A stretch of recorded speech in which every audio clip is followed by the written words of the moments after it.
Yo, what up all you gamers out there? The name is Second Heat, and I'm just here giving you a quick little first impressions on The Crew. Now for those of you guys that are unaware, The Crew had just came out last week, and I've been enjoying myself. I've been enjoying myself a lot. I've been posting up a couple of videos within the past couple of days. Actually, ever since the beta, I've been posting up videos. But since the game fully came out, I've been posting up a couple of videos. I think I'm on like maybe episode 6 or so. I will be still uploading episodes. I still have a lot more in my hard drive, so I will definitely be uploading them. However, I kind of did the stupid thing where I didn't turn off the radio on the game, so there will be some like third-party stuff, but you know, whatever. The moment I get back on doing my next sessions, I will definitely remember to take off the radio. So, first impressions on The Crew, loving it. Definitely loving it. I'm glad to be back into the racing scene, even though you guys never saw me really in the racing scene besides Need for Speed Carbon, but that doesn't technically count because those were only like not even 5 episodes in. However, with The Crew, I'm actually finally fully getting back into it. I'm loving it. I really do miss the racing scene. For those of you guys that were unaware, long before even PS3 times, mainly the PS2, I was all about Need for Speed. I was all about Need for Speed. I even played lots of Gran Turismo. Pretty much when it came to racing games, I just had a lot of fun with it. I always enjoyed playing them. I felt like there was something about it that just felt different for me until I went to Call of Duty, which pretty much ended off my experience with nearly every other style game. I didn't even play adventure games like my Ratchet and Clank, fighting games like Dragon Ball Z, racing games like Need for Speed and Gran Turismo. Pretty much after I hit Call of Duty, I stopped playing everything else. But I've been really missing racing games, and that's why for years I've been eyeballing every kind of racing game, seeing what's out there that's really gonna bring me back. And when I saw The Crew, I definitely knew that this was the game. Sorry, that was my phone. Put that on vibrate. So when I saw The Crew, I instantly knew that this was gonna be what I need. That this is what was gonna bring me back, and I was right. Starting off with things, the story is awesome. I haven't even gotten that far. I literally, from pretty much my last session, which you'll be seeing, I don't know when, I have just gotten my 510 ink. Now, so far, that entire story has been going pretty well. I'm really enjoying it. I like the whole getting revenge for, you know, I won't spoil it too much, even though it is pretty much at the beginning, so you'll know right away. But it's pretty much a revenge story, and during this revenge story, you're also building your way up through basically the 510 system. And for those guys that are unaware, the 510 system is pretty much a street racing gang in a way. And the 510s have their ranking. Starts out with 510, getting that 510 ink. Then you level up to the V2s, then the V4s, V6s, and the V8 is the leader.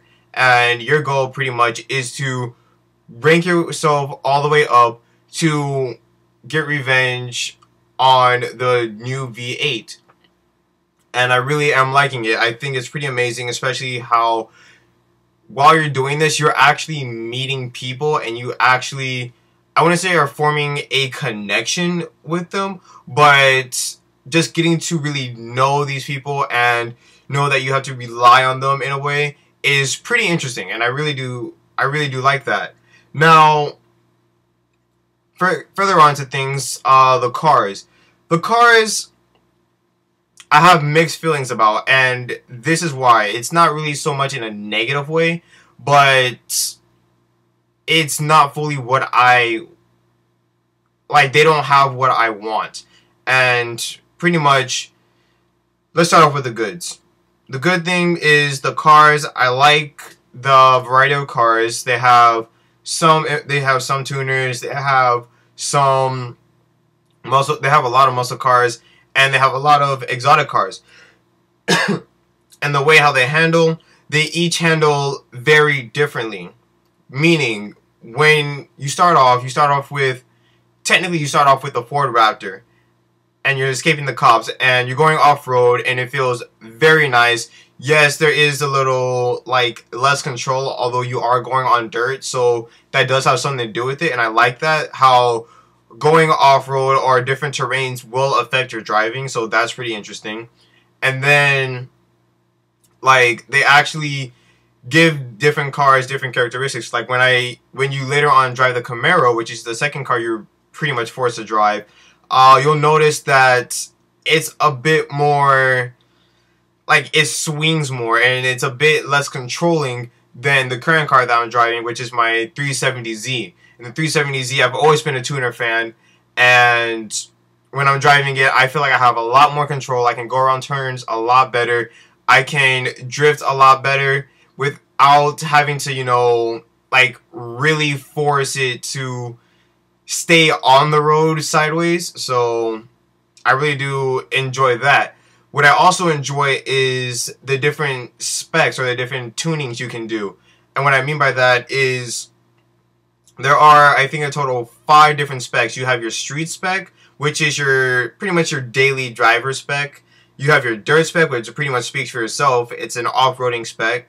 Your raid spec, which is normally used for takedowns.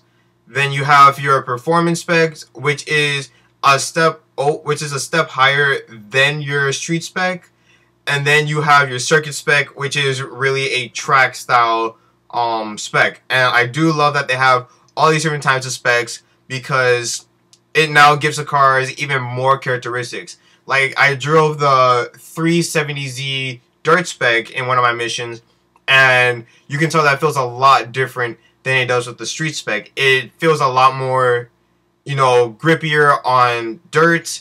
It's a lot more slidey, and even on road, it's even more slidier, and I really do appreciate that. I really do like the fact that they actually made these things feel different, and it's not just, alright, it's just gonna have like the dirt spec look, but it's gonna feel the same way how your street spec is.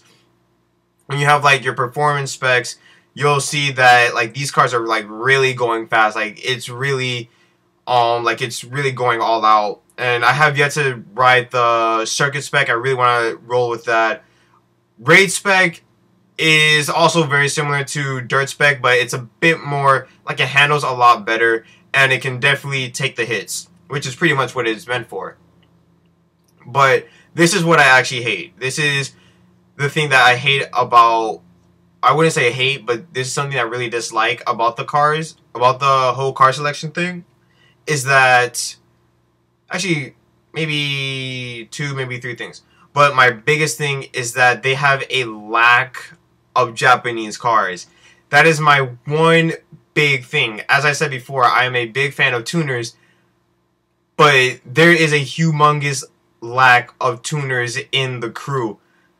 And I do not understand why. I haven't really done research on why or anything, but just from what I'm seeing, I do not understand why they do not have as many tuners as I wish. The only tuners they really do have is the Nissan 370Z and the Nissan Skyline R34. And although those 2 cars are probably one of my favorite cars in, like, the world, I still feel like they should have put more tuners. For instance, the Evos, the Mitsubishi Evos. Those things will be perfect for pretty much every kind of spec. Street spec with its all-wheel drive, dirt spec again with its all-wheel drive. It was very popular in the rally scene, along with the Subaru Imprezas. Those are also very good. I wish they had in the Supra, which is a legend in the tuner scene. An NSX to compete with the supercars. I wish they had like RX-7s for those who want to go sideways, or like the RX-8s. I wish I could drive my car, the Mitsubishi Eclipse. I wish I could drive that. The Honda Civic, like, come on, bro. That's like one of the main faces, or that's one of the like most popular tuners out there, the Honda Civic. I wish like they had that at least. There's just so many tuners that are pretty much no-brainers that you should put in, but they just didn't put it in. I don't know why. And from the looks of the DLC that we've seen so far, they're not gonna make, they're not gonna come to the game, and that really does sadden me. I really do hope though that they're gonna have like these secret DLCs that they haven't shown us yet, and they're just gonna like give it to us for free or something. I don't care if I have to pay for like a Japanese pack. I don't care. I will pay as much as they're charging us, unless it's something ridiculously priced, like something like $30 or higher. I'm not paying for that crap. But if it's like reasonable or like slightly over reasonable, I don't care. I will pay for it because I love my imports. I love my Japanese cars. I really, really wish that they had a lot more in the game. I hope they do. Please, Ubisoft, do this for us. Please. I think if they had that, no problems with the game. I would have no problems about the game. Even though with customization, I love how many different styles of customization there were. Actually, in my walkthrough, you'll notice that there's a difference between when I first customized my car to the second time I customize it, because I realized that there's even more options than what I originally thought there were. Like, they even set it up into different categories with certain parts. Like, for your rims, I originally thought that, and you saw it in the beta, there are only like a couple amount of rims, and I thought that was kind of it, or I was going to be unlocking more in the later future. But it turns out that was just one category. There is a ton more categories, and there are a huge amount of rims. Even though pretty much every 3 rims is a different rim, and I say that because they'll have one set of rim, and then your next option will be the same rim but in like black, white, gold. So pretty much you'll total up the amount of rims they have, and then divide that by 3 or 4, and then that will be the exact amount of rims you'll have, and it's still a lot of rims. Decals, from what I've seen so far, you can't create your own personal decals, but for the stuff that they give you, it's pretty insane. And just like the rims, they're all set up in its own categories, and I really do enjoy that. I think I can't remember, but I'm pretty sure that there was something else that was set up in its own category too, and I really do like the fact that they did that. So something else that I wish they did do though is, as far as rims and stuff, well, first with vinyls, I wish that they let you customize your own vinyls. Once again, I'm not exactly sure if you can't or not, but from what I've seen so far, you can't create your own decals, but whatever. Can't complain because the stuff that we have now is pretty sick. And with rims, I really do wish that we can increase the size of the rims, because they're all pretty much the same exact size, but I wish we can increase that. And I also wish that we can lower our cars. Like, I really do want to get my car a little bit low. Maybe not scraping the ground low, but low to where you can definitely tell it's been lowered. So I really do wish that, but those are tiny little things. My only true complaint is that there's a lack of tuners. If they've ever put in more tuners, I will love them forever. Going further on to things. Cops. They did perfect on the cops. This is why I say they did perfect on the cops, because these cops are actually hard as hell. But they actually give you warnings. Every time you're in an area and you cause like slight destructions, like say run into traffic or hit or just like tear down a couple of, of the areas, whatever, like say you run down a couple of fences, light posts and stuff, you'll actually get a destruction meter. If you fill up that destruction meter, then the cops are coming after you. If not, then I have flown by cops countless number of times, and they have done nothing to me. I have nearly ran into these cops. They have done nothing. They do not give a fuck unless either you hit them or you feel the destruction meter.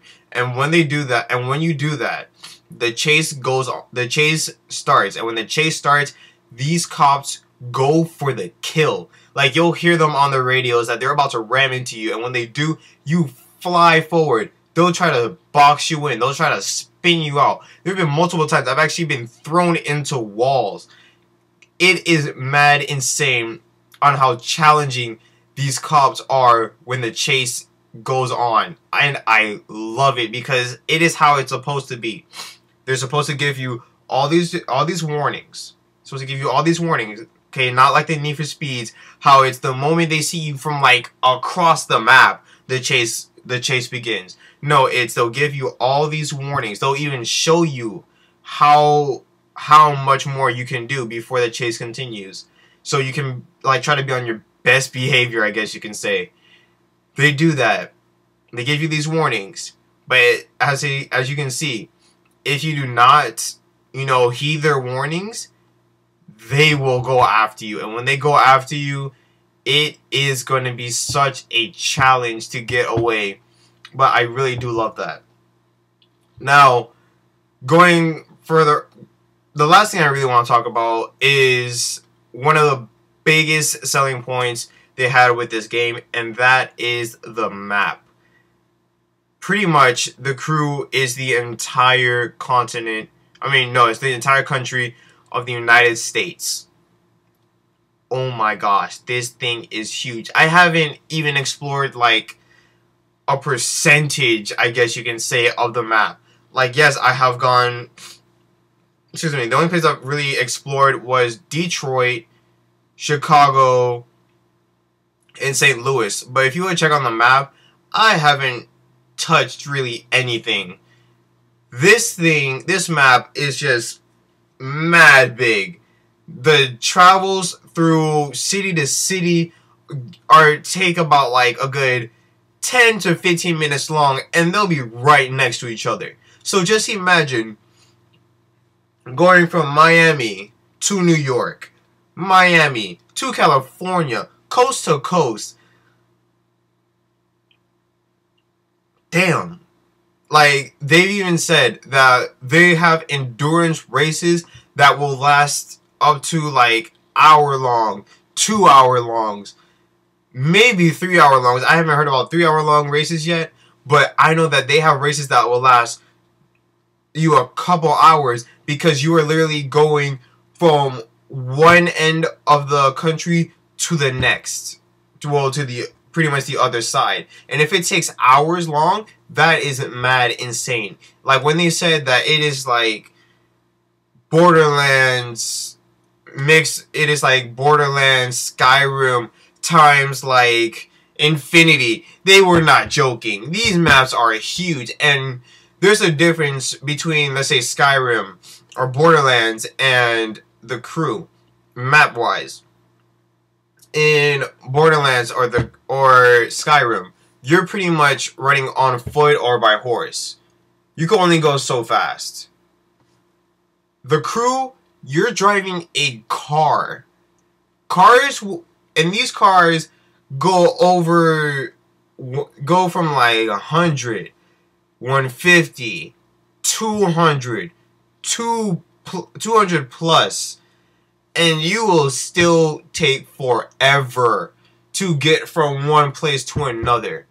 That just shows how big these places are. If you're going that fast, you should be pretty much, if you're on Skyrim and you have cars, you would be getting from from one end to the next in like half an hour. Maybe a little bit more, maybe 45 minutes, but you'll get there in a good amount of time. In the Crew, this thing will take you hours to get from one end to the other, and you'll be maxing out 200 all the way. And also, another good part is, when you're going from coast to coast, you will definitely be experiencing different kinds of terrain, different kinds of weather conditions. Like, if you go up north, you'll experience the snowy areas. If you're down south, you'll experience like the beaches. You'll experience like deserty areas if you're in like the mid area, if you're in like the mid map. It is mad insane that you'll be experiencing many different areas. You'll be seeing different landmarks. I just cannot wait to really just go on a long journey from coast to coast. One day I'm gonna be doing uploads just from Miami all the way to California. And some people might think that that's gonna be lame, but one of the fun things about this is the challenges, because you're pretty much meant to do these challenges because that is your way to get your upgrades on cars. Yes, you can do missions to get like your golds, your bronze, your silvers, but that can only get you so far. You have to do these challenges to help level you up and to help your car be a lot faster than than what you're supposed to be at. And I'm pretty sure going from one coast to the next, you'll be hitting over like 100 different challenges. Like just from going from city to city, from like St. Louis to Detroit, you've already hit like 5 to 10 different challenges. Now just imagine from freaking Miami all the way to California. I already said it's gonna take you over like an hour-long drive.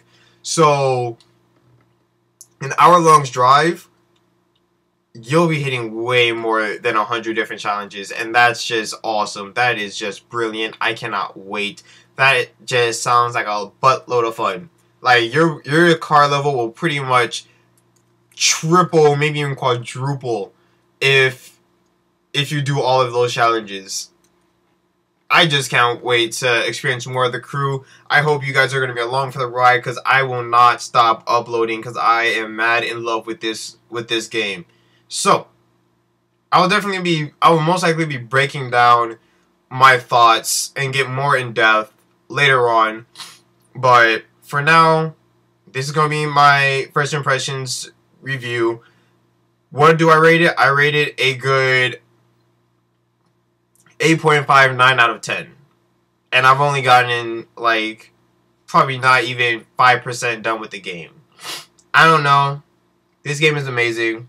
I love it. I hope you guys are loving it too. If you guys are, you're playing on PS4, hit me up.